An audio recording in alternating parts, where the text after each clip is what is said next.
भगवान और उनकी दिव्य शक्ति के बारे में बताते हुए पूज्य स्वामी रामसुख दास जी कहते हैं, जो सत्व, रज और तम इन तीनों गुणों से अलग है, वह भगवान की शुद्ध प्रकृति है। यह शुद्ध प्रकृति भगवान का स्वकीय सच्चिदानंद घन स्वरूप है।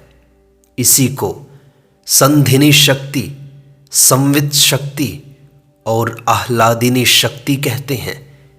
इसी को चिन्मय शक्ति, कृपा शक्ति आदि नामों से कहते हैं। श्री राधा जी, श्री सीता जी इत्यादि भी यही हैं। भगवान को प्राप्त कराने वाली भक्ति और ब्रह्म विद्या भी यही है। प्रकृति भगवान की शक्ति है। जैसे अग्नि में दो शक्तियां रहती हैं, प्रकाशिका और दाहिका। प्रकाशिका शक्ति अंधकार को दूर करके प्रकाश कर देती है तथा भय मिटाती है। दाहिका शक्ति जला देती है तथा वस्तु को पकाती एवं ठंडक को भी दूर भगाती है। ये दोनों शक्तियां अग्नि से भिन्न भी नहीं हैं और अभिन्न भी नहीं हैं। भिन्न इसलिए नहीं है कि वे अग्नि रूप ही हैं, अर्थात उन्हें अग्नि से अलग नहीं किया जा सकता, और अभिन्न इसलिए नहीं है कि अग्नि के रहते हुए भी मंत्र, औषध आदि से अग्नि की दाहिका शक्ति कुंठित की जा सकती है। ऐसे ही भगवान में जो शक्ति रहती है उसे भगवान से भिन्न और अभिन्न दोनों ही नहीं कह सकते। जैसे दिया सलाई में अग्नि की सत्ता तो सदा रहती है, पर उसकी प्रकाशिका और दाहिका शक्ति छिपी हुई रहती है। ऐसे ही भगवान संपूर्ण देश, काल, वस्तु, व्यक्ति इत्यादि में सदा रहते हैं, पर उनकी शक्ति छिपी हुई रहती है। उस शक्ति को अधिष्ठित करके, अर्थात अपने वश में करके, उसके द्वारा भगवान प्रकट होते हैं। प्रकृतिम स्वाम अधिष्ठाय संभवाम्य आत्म मायया। जैसे जब तक अग्नि अपनी प्रकाशिका और दाहिका शक्ति को लेकर प्रकट नहीं होती, तब तक सदा रहते हुए भी अग्नि दिखाई नहीं देती।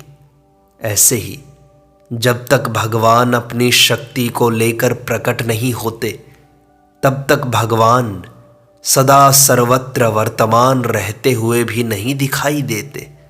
राधा जी, सीता जी, रुक्मिणी जी इत्यादि सब भगवान की निजी दिव्य शक्तियां हैं और भगवत स्वरूपा हैं। भगवान सामान्य रूप से सब जगह रहते हुए भी कोई काम नहीं करते। जब करते हैं तब उनकी दिव्य शक्ति को लेकर ही करते हैं।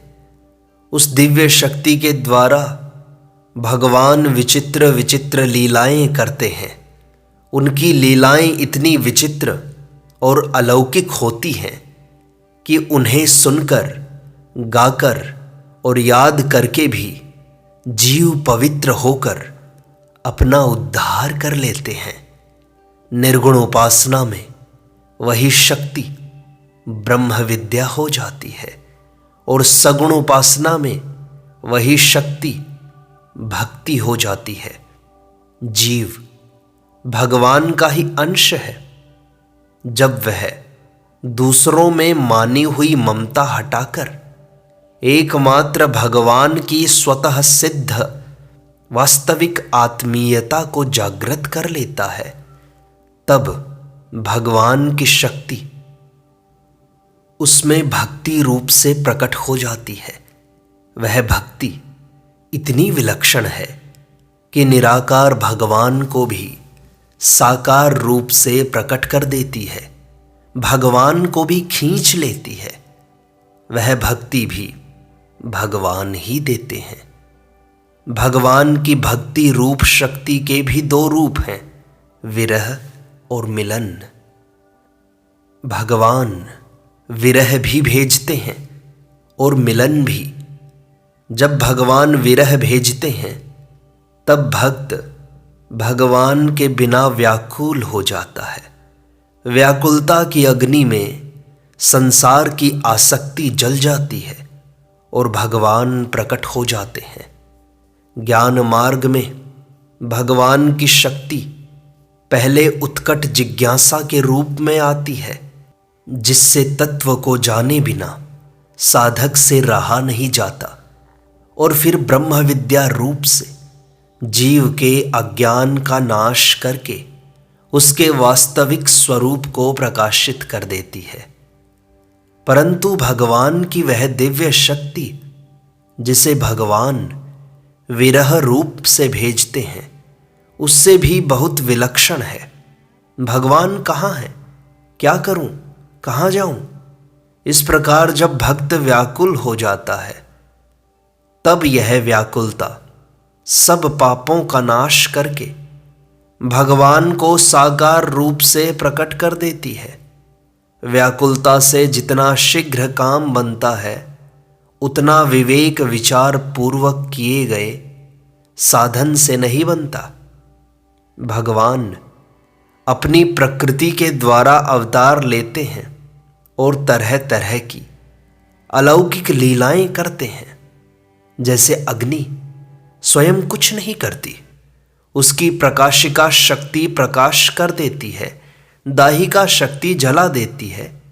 ऐसे ही भगवान स्वयं कुछ नहीं करते, उनकी दिव्य शक्ति ही सब काम करती है। शास्त्रों में आता है कि सीता जी कहती हैं, रावण को मारना आदि सब काम मैंने किया है, राम जी ने कुछ नहीं किया। जैसे मनुष्य और उसकी शक्ति बल है, ऐसे ही भगवान और उनकी शक्ति है।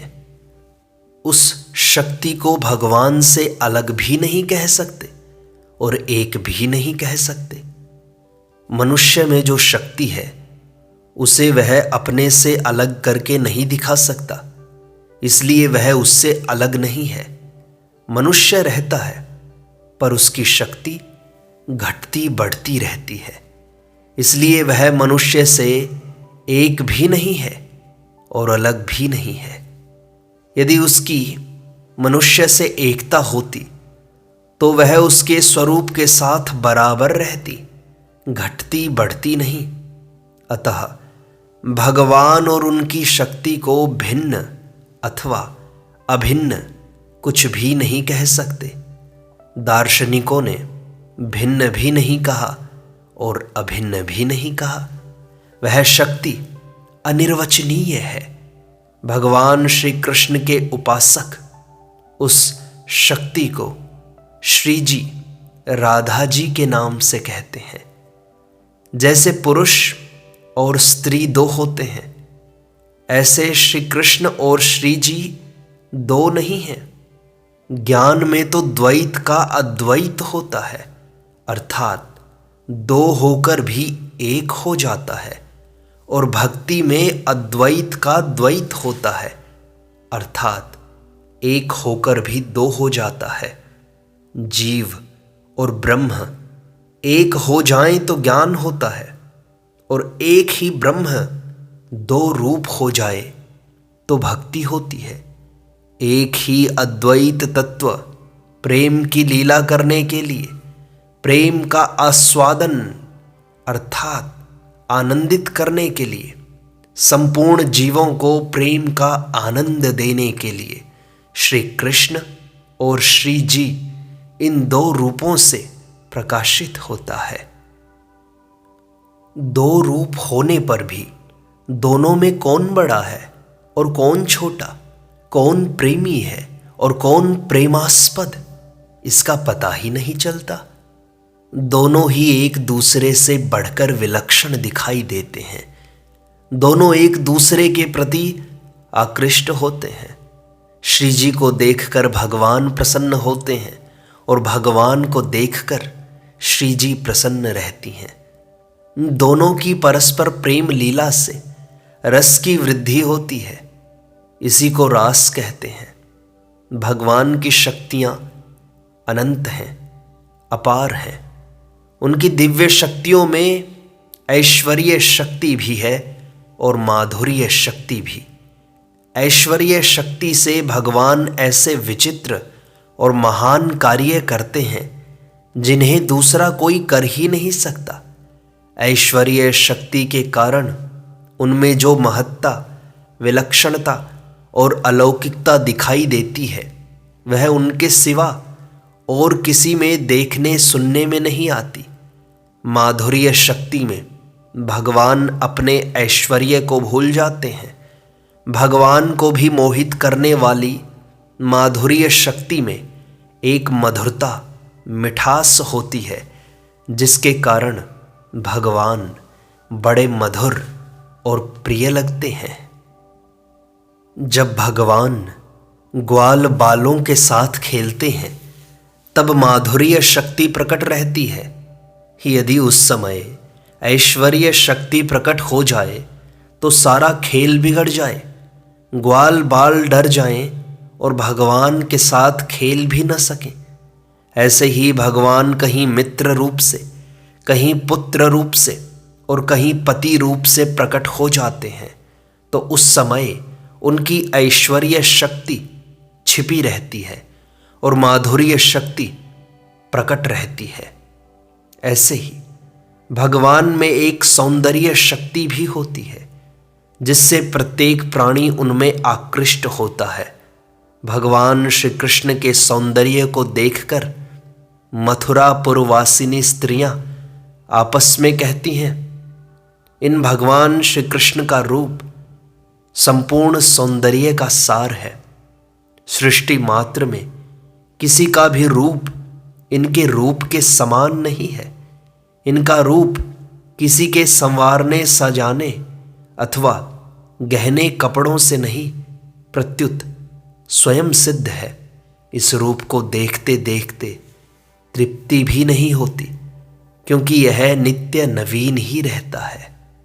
इस प्रकार भगवान के दिव्य सौंदर्य की ओर प्रेमी, विरक्त, ज्ञानी, मूर्ख, वैरी, असुर और राक्षस तक सबका मन आकृष्ट हो जाता है। और इस प्रकार भगवान की अनेक शक्तियां हैं। वे न उनसे भिन्न हैं, न उनसे अभिन्न हैं, विलक्षण हैं।